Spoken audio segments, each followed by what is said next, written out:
వాడి సంగతి నేను తెలుస్తాను. ఆగు. ఎందుకు నన్ను ఆపుతున్నారు? నాకేమైనా జరుగుతుందని భయం వేస్తుందా? నీకేదో జరుగుతుందన్న భయం కాదురా, నీ ధైర్యం ఏంటో నాకు తెలుసు. కానీ ఇప్పుడు నువ్వు వాడి దగ్గరికి వెళ్ళి గొడవ పడనక్కర్లేదు. వాడికి చెప్పాల్సిన బుద్ధి నేను చెప్పేశాను. అవును బావా, మామయ్య వాడికి వార్నింగ్ ఇచ్చాడు. ఇంకా వాడు మన జోలికి రాడు. అసలు ఇంట్లో ఏం జరుగుతుంది? మనం ఒకటి అనుకుంటే ఇంకొకటి అవుతుంది. భానువదన ఏ రోజైతే మనకి దూరమైందో ఆ రోజు నుంచి అనుక్షణం ఏదో రకంగా మనకి బాధే మిగులుతుంది.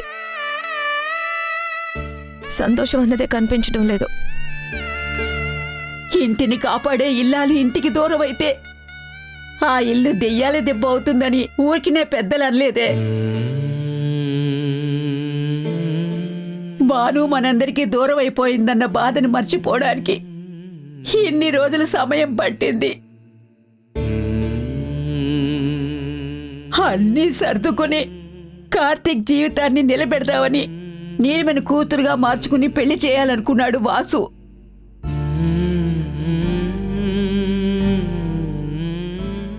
వీడొచ్చి ఇలాంటివి సృష్టిస్తున్నాడేంటో. లేదమ్మమ్మా, ఏది ఏవైనా సరే ఈ ఇంట్లో శుభకార్యం జరిగేంత వరకు మన ఇంట్లో ఎవరికి మనశ్శాంతి ఉండదని గురువుగారు చెప్పారు కదా. ఈ ఆటంకాలన్నీ కూడా దానికి సంబంధించినవే.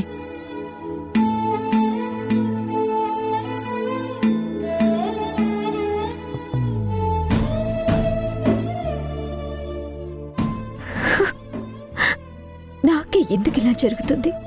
ఒకప్పుడు పగ ప్రతీకారం అంటూ రగిలిపోయేదాన్ని. కానీ ఇప్పుడు నన్ను నేను మార్చుకున్నాను. నా వాళ్ళ గురించి ఆలోచిస్తున్నాను.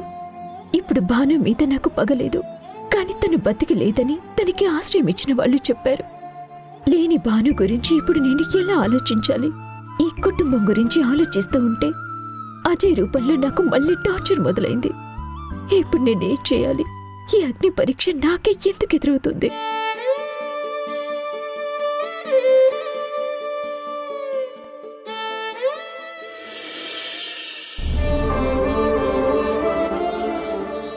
జయా, సత్య, కీర్తి, అందరూ రండి.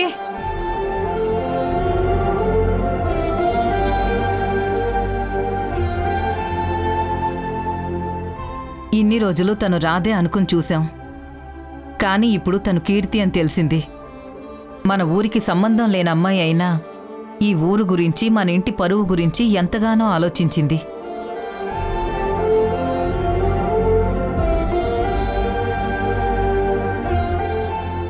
అలాంటి మనిషిని గౌరవంగా సాగనంపడం మా మర్యాద అని నాకు అర్థమైంది. అందుకే నా ఇంటి ఆడపిల్లలాగా తనకి ఇంట్లో సీమంతం చేసి తన పుట్టింటికి పంపించాలని నిర్ణయించుకున్నాను.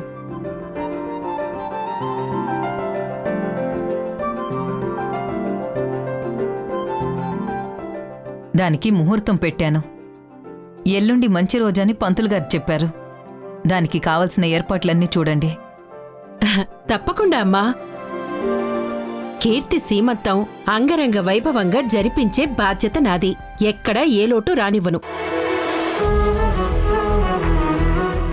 ముత్తైదుల్ని పిలిచి చేతి నిండా గాజులు వేయించి పువ్వులు పెట్టించి సీమంతం అంటే ఇలా జరగాలి అనిపించేలా చేసే బాధ్యత నాది.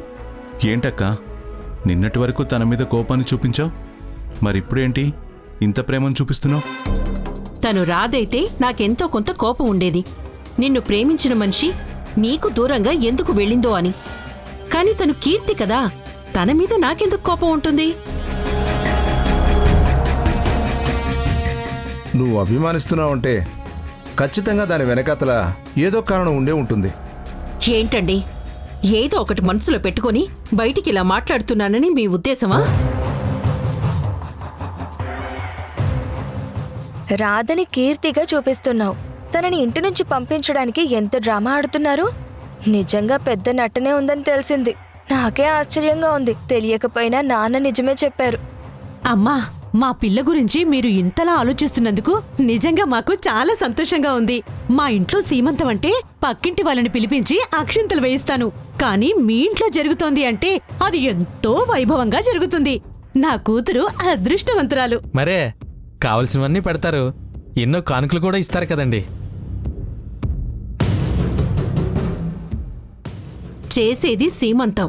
దీనికి పువ్వులు గాజులు ఇస్తారు. దీనికి కానుకలు అవసరం లేదు. కీర్తిని గౌరవంగా పంపించడానికి ఏం కావాలో అవన్నీ చేస్తాను. ఆ రోజు మా అందరి ప్రాణాలు కాపాడిన దేవతవి. తర్వాత ఈ ఊరు పరువు పోకుండా ఆడపిల్లల్ని రక్షించి నా కొడుకు మీద పడ్డ నిందను తుడిచేశావు. అలా నీ వల్ల మాకు, ఈ ఊరికి ఎంతో మంచి జరిగింది. నువ్వు ఎక్కడున్నా సంతోషంగా ఉండాలని నిన్ను ఇంటి నుంచి సంతోషంగా పంపించడానికి ఏర్పాట్లు చేస్తున్నాను.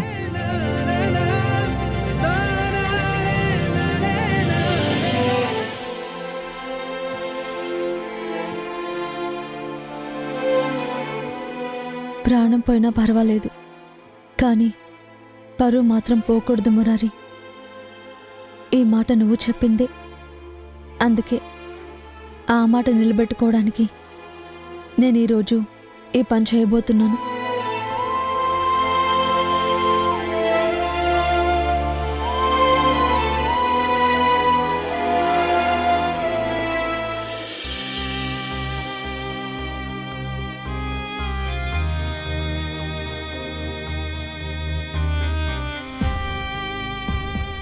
ఏంటి మురారి, ఎందుకు నన్ను కళ్ళు మూసి తీసుకెళ్తున్నావు?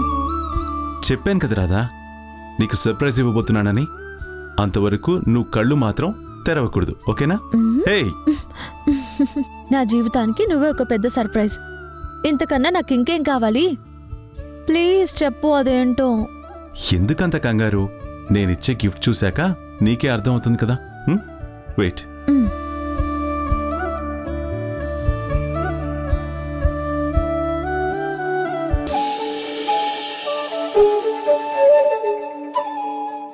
ఎంతసేపు? Wait wait wait.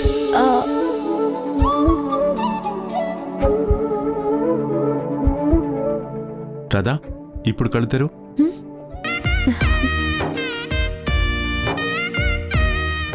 ఏంటిది? నీ మీద నాకున్న ప్రేమకి గుర్తు రాధా. నా రూపం నీ గుండెల్లో ఉంది, నా ప్రాణం నీ మనసులో ఉంది. నేనే నీ దాన్నైనప్పుడు ఇవన్నీ అవసరమా చెప్పు? ఇది కానుక కాదు రాధా, నా ప్రేమకి గుర్తు. ఇది నీ మెళ్ళో ఎప్పుడూ ఉంటుంది. నేను నీతో ఉన్నానన్న భావన నీలో ఉంటుంది. నేను నిన్ను చూస్తున్నప్పుడల్లా నేను మనసారా ప్రేమించిన నా రాధా ఆ బంగారం కన్నా ఎన్నో రెట్లు బావుంది అన్న తృప్తి నాకుంటుంది. దీన్ని నువ్వు కానుకగా చూడకు. నేనే నీతో ఉన్నట్టుగా నా రూపానికి ప్రతిరూపం అనుకో. తప్పకుండా మురారి, ఇదెప్పుడు నా గుండెల మీద ఉంటుంది. నీ ప్రేమ నా గుండెల్లోనే ఉంటుంది. దీన్ని నా శరీరంలో ఒక భాగం అనుకుంటాను, కానీ ఒక హారంలా చూడను. నా నుండి వేరు చేసే ఒక వస్తువులా చూడను. మట్టిలో కలిసిపోయినా సరే నీ ప్రేమకి గుర్తుగా నేనిది నాతో పాటే కలిపేసుకుంటాను.